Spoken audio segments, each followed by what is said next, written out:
Catalina Arc, Episode 3, Andalucía, Beginnings, Part 2, Quiet Collisions, late May to June 2009. Scene 1. Interior. Family courtyard. Late May. Evening hum. Lucia entertains two university friends from Cordoba, their laughter loud and fluid. Jonathan sits at the table with them, following the words but not quite the rhythm. Ese acento tuyo parece prestado. Seguro que lo inventas sobre la marcha. The table laughs. Jonathan sets down his glass, smile easy but sharp. Hablan rápido para esconder que no dicen nada. A surprised beat. The friends break into bigger laughter, caught. Lucia tilts her head, eyes glinting. Careful, muchacho. With answers like that, you might actually pass for Andaluz. Jonathan meets her gaze, leans in slightly. Maybe, but you'd still know I'm foreign. You always do. Their eyes lock. Flirt, spark. A heat that bends the air. The table feels it, the friends chuckling but glancing at each other. Catalina slips in quietly, setting down a plate of olives. She smirks, cutting through the tension without effort. Don't flatter him too much, Lucia. He still looks lost in your robe. The table bursts into laughter. Jonathan stiffens, caught off guard. But when he looks at Catalina, she's already dropping into her sketchbook's quiet, crooked grin tugging at her mouth. Lucia was the fire everyone gathered around. But when her heat turned sharp, Catalina gave me shade. She didn't rescue me. She reminded me I wasn't invisible. Lucia's smile lingers, but her wineglass pauses too long at her lips. Scene 2, Family Courtyard, the next afternoon. Jonathan leans against a column, phone pressed to his ear. Shadows shift under fabric sails above. Sí, Mama. Yes, I'm eating. And Papa? Tell him the streets here sound like guitars. Sofia? Hey, chiquita. How big are you now? ¡Grande! ¡Más grande que Jojo! Jonathan laughs, holding up his hand for scale. Impossible. You'll have to prove it when I get back. Bring me... árbol naranja. A whole tree? If Mama lets me sneak it through customs. Lucia lingers near the archway, glass in hand, listening. Her expression flickers. Sophia. She already has his voice wrapped around her finger. Catalina enters with her sketchbook, catching the tail end of Sofia's Kiko through the receiver. She sets her book down, watching Jonathan. She's lucky. Someday, I'd want that too. A little voice calling for me. Lucia doesn't turn, but her jaw tightens. Not anger, more a buried longing. I want the world. Madrid, galleries, the blaze of it all. But a child's laugh like that, I'd want that too, one day. For a moment, they share something unspoken, both desiring what feels impossibly far. Lucia's dream, balanced against her ambition, Catalina's against their quiet sketches. At the workbench, Raphael sets down his sandpaper, watching with a carpenter's patience. The cycle comes again. A new branch, another route. The boy speaks to his sister, and I see it. The next generation already reaching forward. We raise them in noise and silence, in fire and water, and always they carry more than they know. Jonathan, still on the phone, finally notices both Lucia and Catalina watching him. For a heartbeat, it feels like the courtyard itself is listening. Te quiero, Sophie. I'll be home before you know it. In her laugh, I heard the hearth of my family. But in their eyes, I saw two different futures waiting. One blaze, one ember. I didn't yet know which fire would hold me. Scene 3. Interior, family kitchen, early June. A cool kitchen washed in thyme and garlic. Isabel chops tomatoes with slow precision. Raphael sends a chair leg at the table. Lucia dries her hands, phone face down on the counter. Miss call glows. Madrid. You've been looking at that phone like it owes you money. It owes me a life. Madrid needs an assistant curator. Visits now, interviews later. It's real. And the boy? I can keep both blades spinning. Raphael doesn't look up, steady with the sandpaper. Blades spin fast, see. But wood wants time. Pressure in the wrong place, and it breaks. Lucia swallows that, restless, tapping the phone once before turning it face down again. Madrid was a flame calling me north. Jonathan was something else. Sweet, steady, dangerous in his own way. Fire lives in motion, not in roots.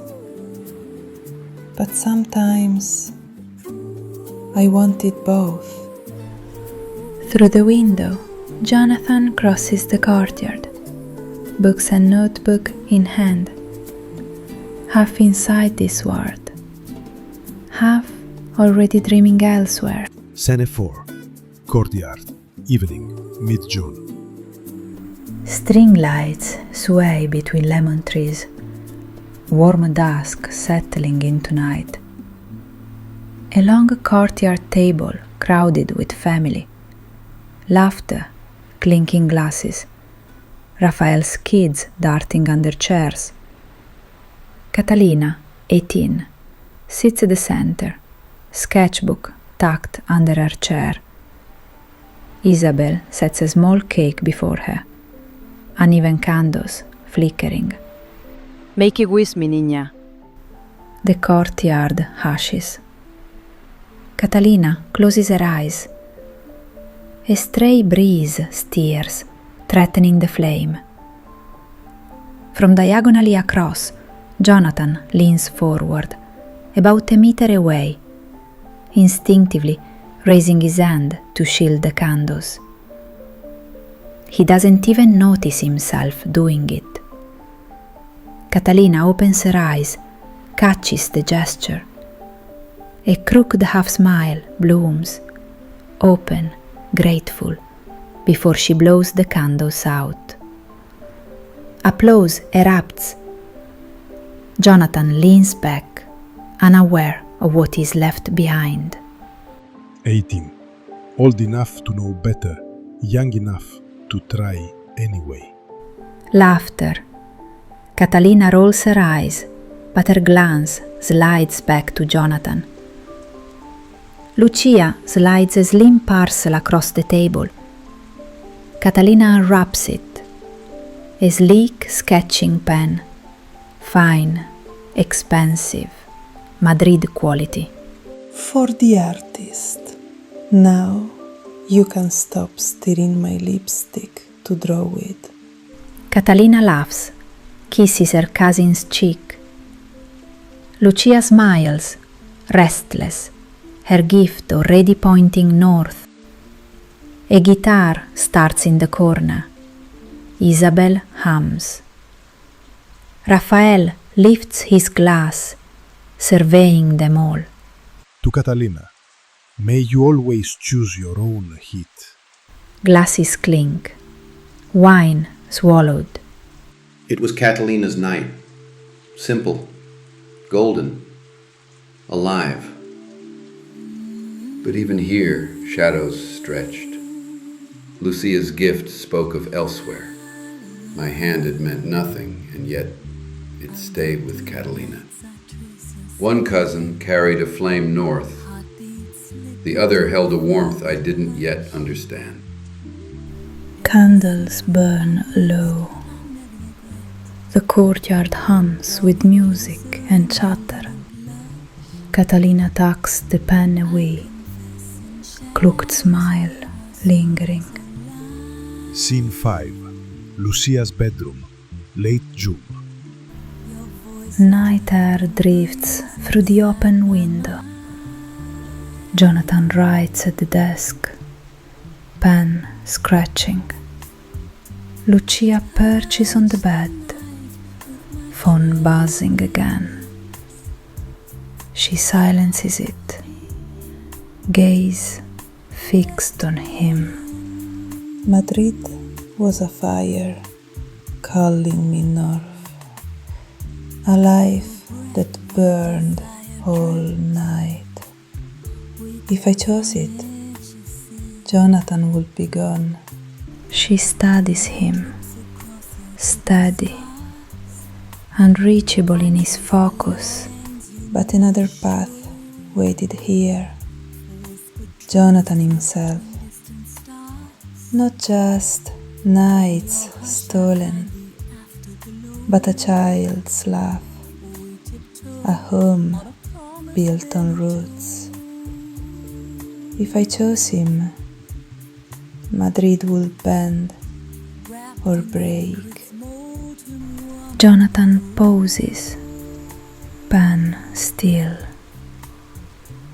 Lucia rises, crosses to him, and lays a hand on his shoulder.